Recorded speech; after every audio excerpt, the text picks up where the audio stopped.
Good Wednesday, everyone. This is meteorologist Dave Snyder at the National Weather Service with Alaska statewide weather. Several areas of low pressure at the surface are all being guided by a large upper-level trough over most of Alaska. That's been guiding in some very warm and wet air across south central with periods of heavy rain throughout the day. Many areas around the Parks Highway to south central and Kodiak Island and westward into the Alaska Range have seen anywhere from about a half to 1 inch of rainfall just in the last day or so. A lot of that wet weather is making its way into southeast.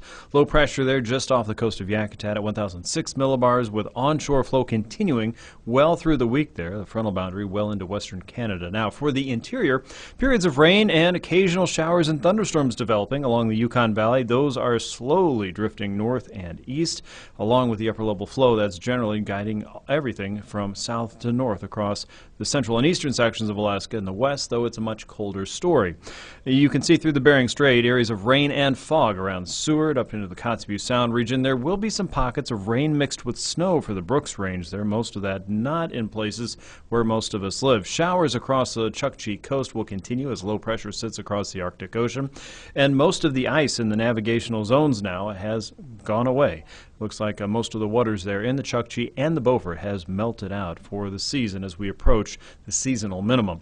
Low pressure west of St. Matthew sits at 1,003 millibars, just south of that and along most of the chain.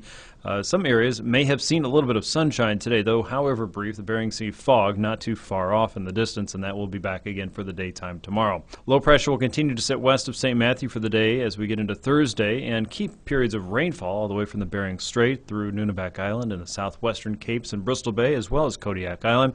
And showers and thunderstorms are possible for the central and northern interior, including areas around Fairbanks and southward into the Talkeetnas.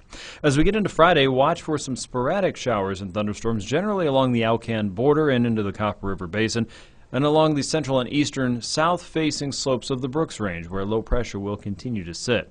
Watch for rain to continue for the Seward Peninsula. Norton Sound and Unalakleet will still be getting wet, and Prince William Sound and through a large part of the Chugach will also see a dreary Friday.